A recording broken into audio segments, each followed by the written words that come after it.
วัสดีครับพ่อแม่พี่น้องสวัสดีพี่น้องFCสุภูสุคนนะครับวันนี้พระมาไหว้พระทำบุญเนาะอยู่ระยองอ่างเตะก้อนหินระยองโอ้ปลาเสียงปลา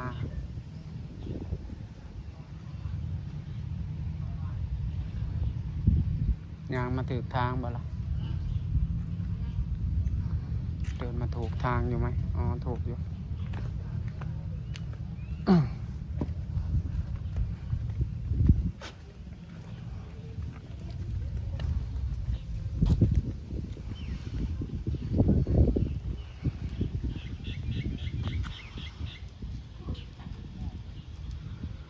พระพุทธรูปสวยงามพญานาคสีเขียว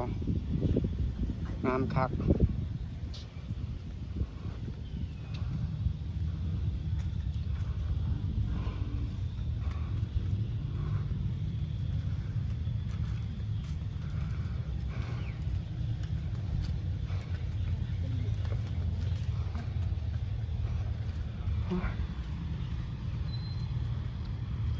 แดดร้อนแดดร้อนมากๆ วัดมันสร้างเป็นสีชมพูเนาะแล้วก็มีดอกบัวอยู่เป็นฐานเนาะดอกบัวเป็นฐานสร้างอยู่ในน้ำบ่อน้ำ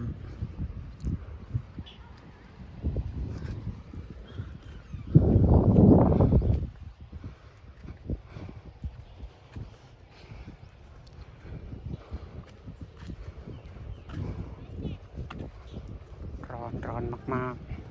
ๆร้อนจับใจ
มันกำลังถวายสังฆทานอยู่พระพุทธรูปงามพ่อแม่พี่น้อง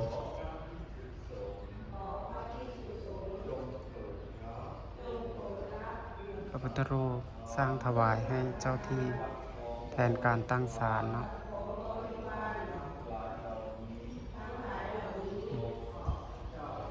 พระพุทธรูปสวยงามมาก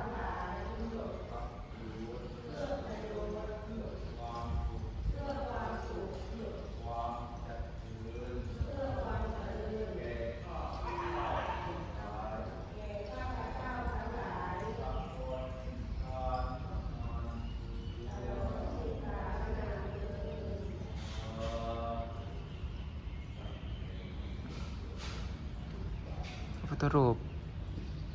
สีเขียวมรกตงามพี่น้องงามครับงามเลย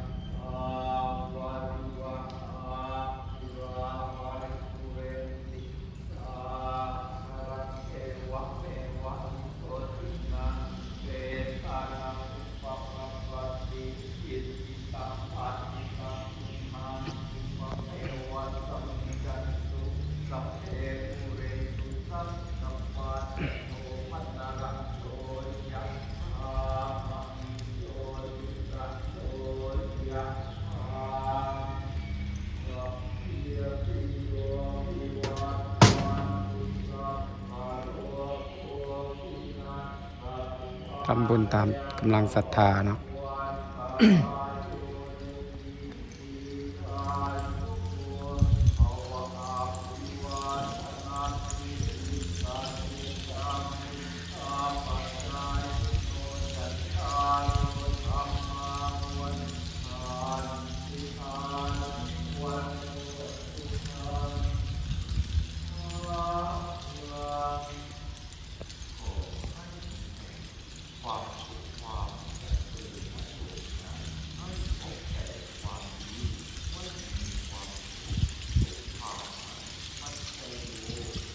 สาธุบุญน้ำเพิ่นนำพี่น้อง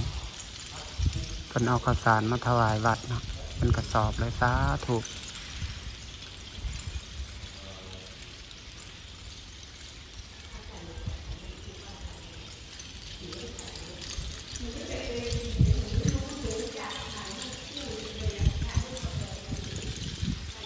ลมเย็นดีครับลมเย็นมากๆ